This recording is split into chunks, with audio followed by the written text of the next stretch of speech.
La palabra de Dios y la obediencia. Todos los cristianos profesantes están de acuerdo, por lo menos en teoría, en que es el deber obligado de los que llevan su nombre honrar y glorificar a Cristo en este mundo.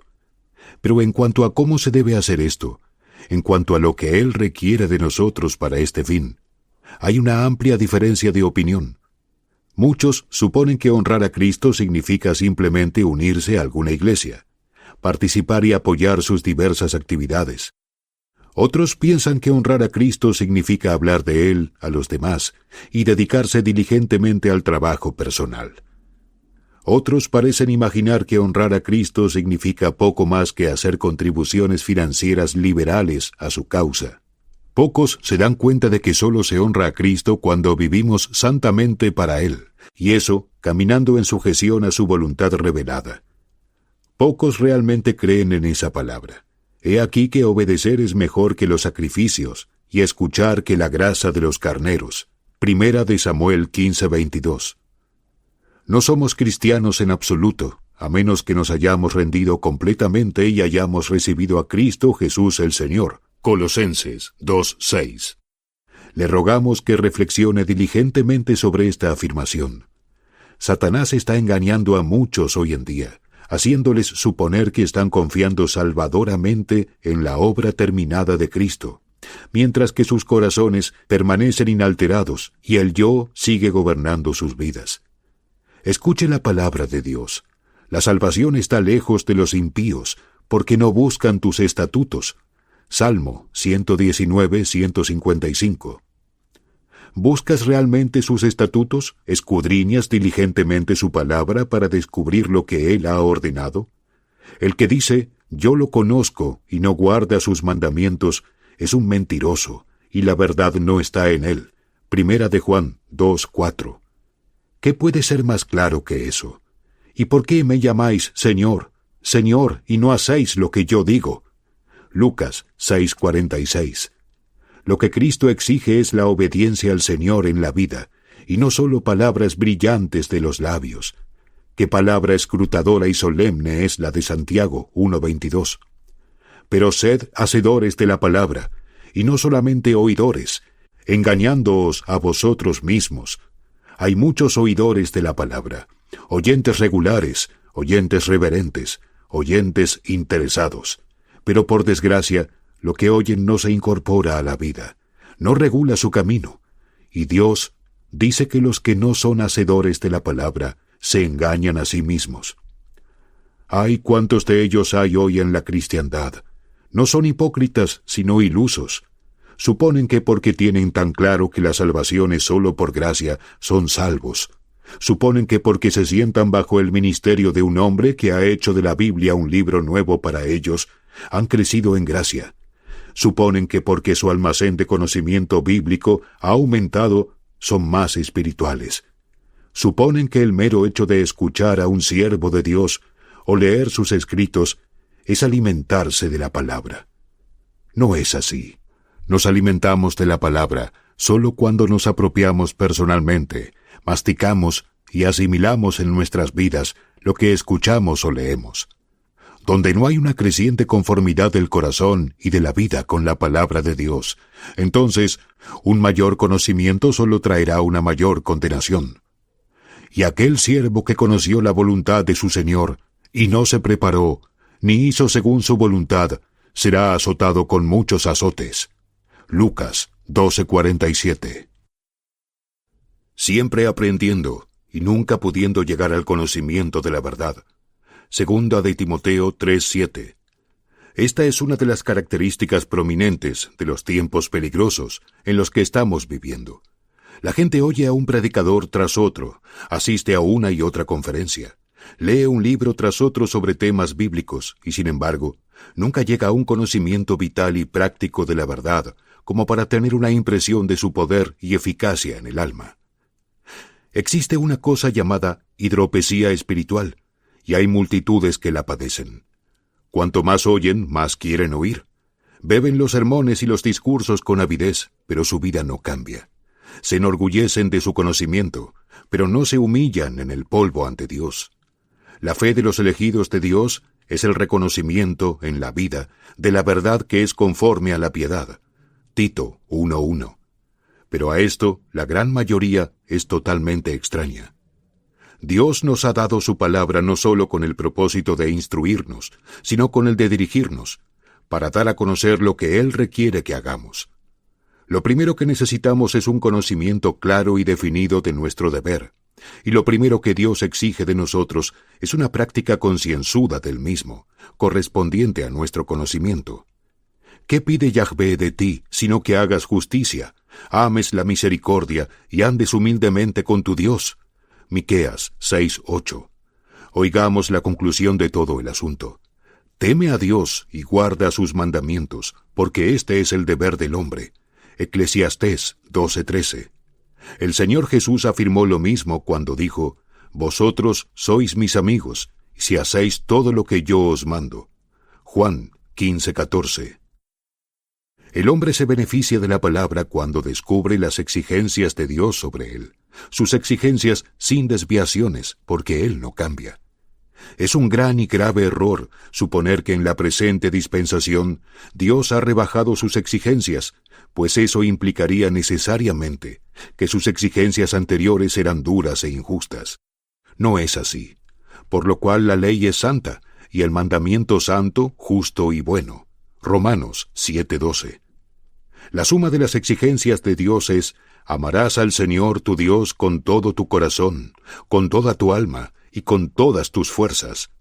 Deuteronomio 6:5. Y el Señor Jesús lo repitió en Mateo 22:37. El apóstol Pablo hizo valer lo mismo cuando escribió: si alguno no ama al Señor Jesucristo, sea anatema. Primera de Corintios 16:22. Un hombre se beneficia de la palabra cuando descubre cuán enteramente y cuán pecaminosamente ha fallado en satisfacer las demandas de Dios. Y permítanos señalar, para beneficio de cualquiera que pueda discrepar del último párrafo, que ningún hombre puede ver lo pecador que es, lo infinitamente corto que ha sido para cumplir con la norma de Dios, hasta que tenga una clara visión de las exaltadas demandas de Dios sobre él. En la medida en que los predicadores rebajen la norma de Dios de lo que Él requiere de cada ser humano, en esa medida sus oyentes obtendrán una concepción inadecuada y defectuosa de su pecaminosidad, y menos percibirán su necesidad de un Salvador todopoderoso. Pero una vez que un alma percibe realmente cuáles son las exigencias de Dios sobre ella, y cuán completa y constantemente ha fallado en rendirle lo que le corresponde, entonces reconoce en qué situación desesperada se encuentra. La ley debe ser predicada antes de que alguien esté listo para el Evangelio. El hombre se beneficia de la palabra cuando se le enseña que Dios, en su gracia infinita, ha provisto plenamente para que su pueblo cumpla con sus propias demandas. El Señor Jesús no solo ha satisfecho vicariamente los requisitos de la justicia de Dios para su pueblo, sino que también ha asegurado que ellos lo satisfagan personalmente. Cristo ha procurado que el Espíritu Santo haga bueno en ellos lo que el Redentor hizo por ellos. El gran y glorioso milagro de la salvación es que los salvados son regenerados. Una obra transformadora se lleva a cabo en ellos. Sus entendimientos son iluminados, sus corazones son cambiados, sus voluntades son renovadas. Son hechos nuevas criaturas en Cristo Jesús. Segunda de Corintios 5:17. Dios se refiere a este milagro de la gracia así: pondré mis leyes en su mente y las escribiré en su corazón. Hebreos 8:10. El corazón está ahora inclinado a la ley de Dios. Se le ha comunicado una disposición que responde a sus exigencias. Hay un deseo sincero de cumplirla. Y así el alma vivificada puede decir: cuando dijiste, buscad mi rostro, mi corazón te dijo, tu rostro, Señor, buscaré. Salmos 27:8. Cristo no solo rindió una obediencia perfecta a la ley para la justificación de su pueblo creyente, sino que también mereció para ellos aquellos suministros de su Espíritu que eran esenciales para su santificación y que sólo podían transformar a las criaturas carnales y capacitarlas para rendir una obediencia aceptable a Dios.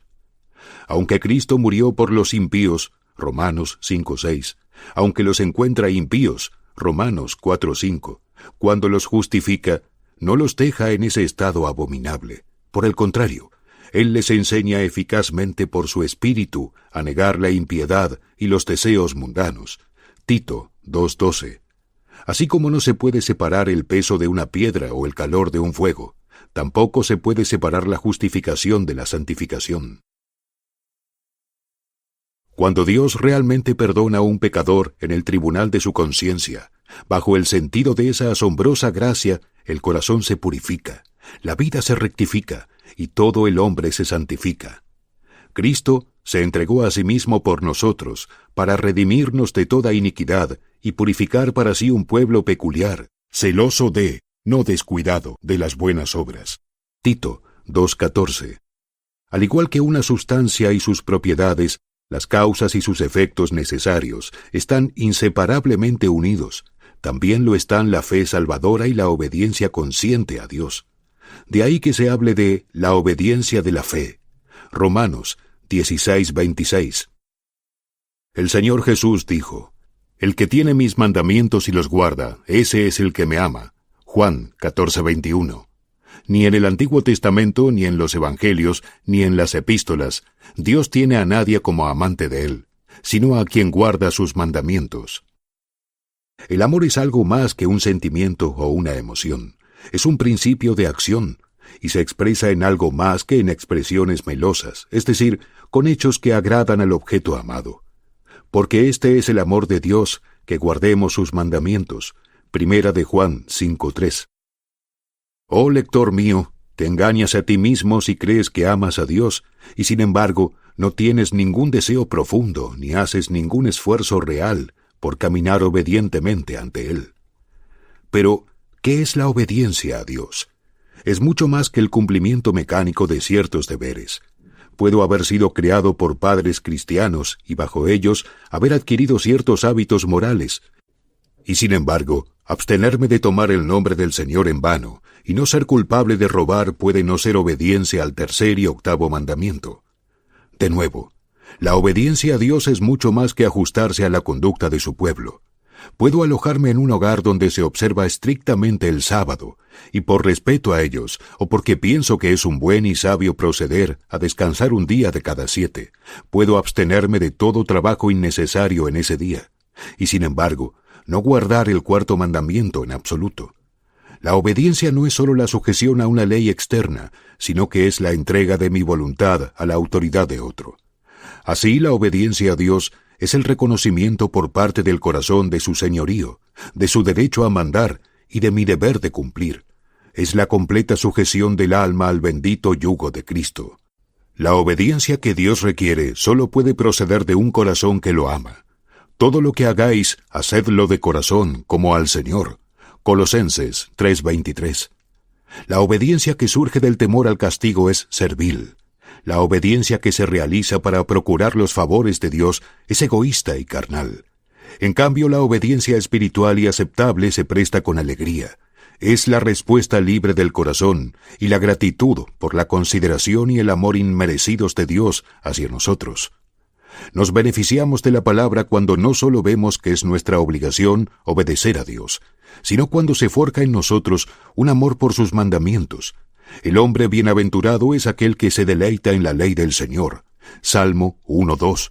Y de nuevo leemos: Dichoso el hombre que teme a Yahvé, que se deleita en sus mandamientos. Salmos 112:1. Es una verdadera prueba para nuestros corazones enfrentarnos honestamente a las preguntas: ¿valoro realmente sus mandamientos tanto como sus promesas? ¿No debería hacerlo? Ciertamente, pues uno procede tan verdaderamente de su amor como el otro. El cumplimiento del corazón con la voz de Cristo es el fundamento de toda santidad práctica. Una vez más, rogamos al lector que preste atención a este detalle. Cualquier hombre que suponga que es salvo y que sin embargo no tiene un amor genuino por el mandamiento de Dios, se engaña a sí mismo. Dijo el salmista: ¿Cómo amo tu ley? Salmos 119:97. Y también, por eso amo tus mandamientos más que el oro, sí, más que el oro fino. Salmos 119:127.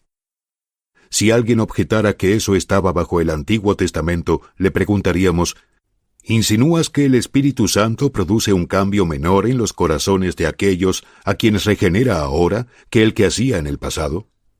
Pero un santo del Nuevo Testamento también dejó constancia de que me deleito en la ley de Dios según el hombre interior. Romanos 7:22. Y, mi lector, a menos que su corazón se deleite en la ley de Dios, hay algo radicalmente malo en usted. Sí, es de temer que esté espiritualmente muerto. Un hombre se beneficia de la palabra cuando su corazón y su voluntad se someten a todos los mandamientos de Dios. La obediencia parcial no es obediencia en absoluto. Una mente santa rechaza todo lo que Dios prohíbe y elige practicar todo lo que Él requiere, sin ninguna excepción. Una persona que no tiene un principio de santidad en él puede, sin embargo, ser reacia a muchos vicios y complacerse en practicar muchas virtudes, ya que percibe que las primeras son acciones inadecuadas y las segundas son en sí mismas acciones hermosas. Pero su desaprobación del vicio y su aprobación de la virtud no surgen de ninguna disposición para someterse a la voluntad de Dios. La verdadera obediencia espiritual es imparcial. Un corazón renovado no escoge entre los mandamientos de Dios. El hombre que lo hace no está cumpliendo la voluntad de Dios, sino la suya propia. No nos equivoquemos sobre este punto. Si no deseamos sinceramente agradar a Dios en todas las cosas, entonces no deseamos verdaderamente hacerlo en nada. El yo debe ser negado. No solamente algunas de las cosas que pueden ser anheladas, sino el yo mismo. Una concesión voluntaria de cualquier pecado conocido rompe toda la ley. Santiago 2:10-11. No me avergonzaré cuando respete todos tus mandamientos. Salmos 119:6. Dijo el Señor Jesús, vosotros sois mis amigos, si hacéis todo lo que yo os mando. Juan 15:14. Si no soy su amigo, entonces debo ser su enemigo. No hay otra alternativa. Ver Lucas 19:27. Nos beneficiamos de la palabra cuando el alma es movida a orar fervientemente por la gracia capacitadora. En la regeneración, el Espíritu Santo comunica una naturaleza apta para la obediencia según la palabra. El corazón ha sido ganado por Dios. Ahora hay un deseo profundo y sincero de complacerlo. Pero la nueva naturaleza no posee ningún poder inherente, y la vieja naturaleza, o carne, lucha contra ella, y el diablo se opone. Así el cristiano exclama, el querer está presente en mí, pero no encuentro cómo realizar lo que es bueno. Romanos 7:18. Esto no significa que sea esclavo del pecado, como lo era antes de la conversión, sino que no encuentra cómo realizar plenamente sus aspiraciones espirituales. Por eso reza, hazme seguir la senda de tus mandamientos, porque en ella me complazco. Salmos 119:35. Y también, ordena mis pasos en tu palabra, y que ninguna iniquidad se enseñoree de mí. Salmos 119:133. El deseo del cristiano es obedecer a Dios en todas las cosas, conformarse completamente a la imagen de Cristo. Pero esto solo se realizará en la resurrección. Mientras tanto, Dios, por amor a Cristo, acepta graciosamente la voluntad por el hecho. Primera de Pedro 2:5. Él conoce nuestros corazones y ve en su Hijo un amor genuino y un deseo sincero de guardar todos sus mandamientos, y acepta el anhelo ferviente y el esfuerzo cordial en lugar de una ejecución exacta. Segunda de Corintios 8:12.